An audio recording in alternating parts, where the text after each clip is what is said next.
Hi friends, எல்லோருக்கும் வணக்கம். எல்லோரும் எப்படி இருக்கீங்க? நல்லா இருக்கீங்களா? இன்றைக்கி அந்த கதையோட அடுத்த பகுதியை தான் பார்க்க போகிறோம். அதுக்கு முன்னாடி நீங்கள் செய்ய வேண்டிய விஷயம் என்ன அப்படின்னு கேட்டிங்கன்னா, மறக்காமல் நம்ம இந்த சேனலை சப்ஸ்கிரைப் பண்ணிக்கோங்க. கீழே இருக்க பெல் பட்டனையும் கிளிக் பண்ணுங்கள். அப்போ தான் நான் போகிற வீடியோஸ் எல்லாமே உடனுக்குடனே உங்களுக்கு நோட்டிஃபிகேஷன் வரும். ஸோ மறக்காமல் சேனலை சப்ஸ்கிரைப் பண்ணிவிட்டு வீடியோ பாருங்கள் ஃப்ரெண்ட்ஸ். வாங்க நம்ம கதைக்குள்ளே போகலாம்.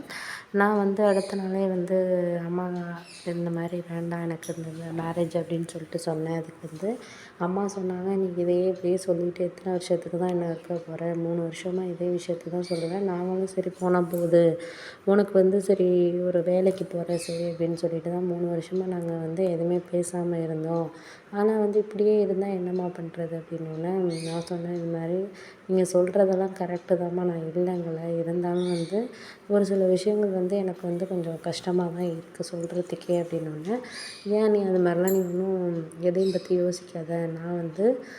உனக்கு நல்ல மாப்பிள்ளையாக நான் பார்ப்பேன், ஏற்கனவே நிச்சயம் வரைக்கும் போனதுனால தானே இந்த 3 வருஷம் நீ கல்யாணம் வேண்டான்னு சொன்னேன் அப்படின்னோடனே, ஆமாம்மா அது உண்மை தான், நான் நேற்று ஒரு விஷயத்த உங்ககிட்ட நான் சொன்னேன், அது புரியுதா புரியலையா என்னன்னு உங்களுக்கு தெரியல, ஏற்கனவே ஒரு நிச்சயம் பண்ணி நம்ம இந்த மாதிரியெல்லாம் இது பண்ண வாசி தான் இன்றைக்கி நான் எனக்கு கல்யாணம்னாலே பயமாக இருக்குது. ஏன்னா ஏற்கனவே இந்த அளவுக்கு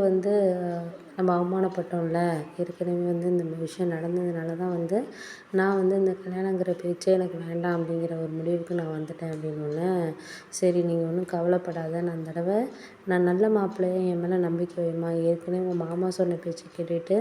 அந்த பையனை உனக்கு செட் ஆகாத பையனை நிச்சயம் வரைக்கும் நான் கொண்டு வந்தது என்னோடய தப்பு தான், நீ வேண்டான்னு தான் அப்பயும் சொன்னேன். நான் கொஞ்சம் விசாரிச்சுருக்கணும், அந்த பையனை பற்றி விசாரித்து பண்ணி செஞ்சுருந்தாலும் நம்மளுக்கு இந்த அளவுக்கு ஒன்றும் இதாக இருக்காது. எனக்கு நான் தேவையில்லாமல் இது பண்ணதுக்கு காரணம் எனக்கு தான் இப்போ தான் அது புரியுது அப்படின்னோடனே, சரி அப்போனா உங்களுக்கு தெரியுதுல்ல நான் என்ன காரணத்துக்காக வேண்டான்னு சொல்கிறேன்ட்டு அப்படின்னோடனே, எனக்கு புரியுது, புரியாமலாம் கிடையாது, எனக்கு புரியுது,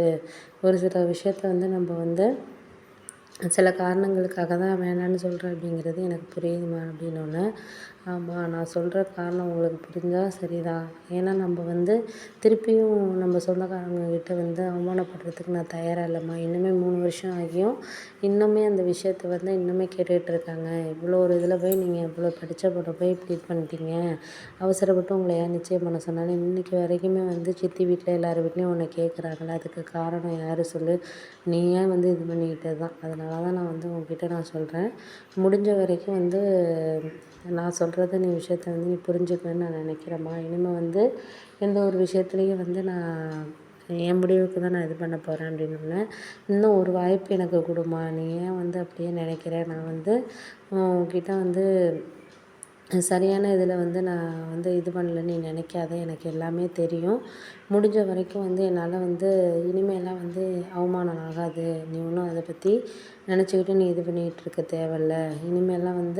கண்டிப்பாக நான் சொல்கிறேன், உனக்கு ஒரு விஷயத்த உனக்கு நான் நம்பிக்கை கொடுக்குறேன், நீ அதை பற்றி இனிமேல் நினைக்காத, பண்ணாத, செய்யாத, கண்டிப்பாக ஒரு விஷயத்தில் நான் எனக்கு இந்த கல்யாணத்தில் உன்னை நல்ல ஒரு மாப்பிள்ளையாக நான் பார்க்குறதுக்கு தயாராக இருக்கேம்மா, நீ ஒன்றும் அதையே நினைக்கக்கூடாது, நீ அதையும் நினச்சி மனசை போட்டு இது பண்ணிக்கக்கூடாது அப்படின்னோடனே,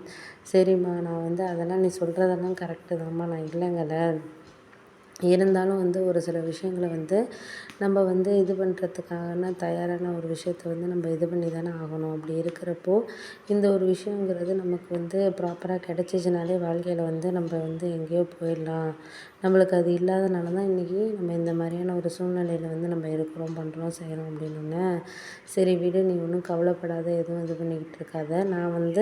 உனக்கு முடிஞ்ச அளவுக்கு என்னால் எந்த அளவுக்கு ஹெல்ப் பண்ண முடியுமோ அந்த அளவுக்கு நான் ஹெல்ப் பண்ணுறேன், முடிஞ்ச அளவுக்கு என்ன நடக்குதோ அது நடக்கட்டும், அதுக்கு மேலே நம்ம எதுவும் இதுக்கு மேலே நம்ம சொல்கிறதுக்கு எதுவும் இல்லைம்மா அப்படின்னோடனே, சரி நீங்கள் சொல்கிறதெல்லாம் கரெக்டு தான், நான் இனிமேனாச்சும் ஏதாச்சும் ஒரு இது பண்ணிக்கிட்டு நம்ம சமாளிப்போம், பண்ணுவோம், செய்வோம், முடிஞ்ச அளவுக்கு எது இதோ அதை தான் நம்ம பார்த்து இது பண்ணணும், அதுக்காக நம்ம எதுவும் இது பண்ணக்கூடாது அப்படின்னோடனே, சரி நான் அப்போனா நீங்கள் யார்கிட்டையாவது சொல்லி வைங்க, அதுக்கப்புறம் பார்த்துக்கலாம் அப்படின்றோன்னே, நாங்கள் ஒரு வாரத்திலே அம்மா ஒரு மாப்பிள்ளை கொண்டு வந்தாங்க, அவரும் என் ரிலேட்டடாக ஒர்க் பண்ணுற ஆள் தான், எங்கள் வீட்டிலேருந்து ஒரு 10 மினிட்ஸ் ட்ராவல் தான் அவங்க வீடு அப்படிங்கிற மாதிரி, நான் அவரை ஏற்கனவே 2, 3 தடவை கடைங்கள்ல எல்லாம் பார்த்துருக்கேன், ஆனால் இவர் வந்து இந்த மாதிரி வந்து மாப்பிள்ளையாக இது பண்ணி வருவார் அப்படின்ட்டு நான் எதிர்பார்க்கவே இல்லை அப்படிங்கலாம். அந்த மாதிரியான ஒரு சூழ்நிலை தான் வந்து எங்களுக்கு இருந்துச்சு.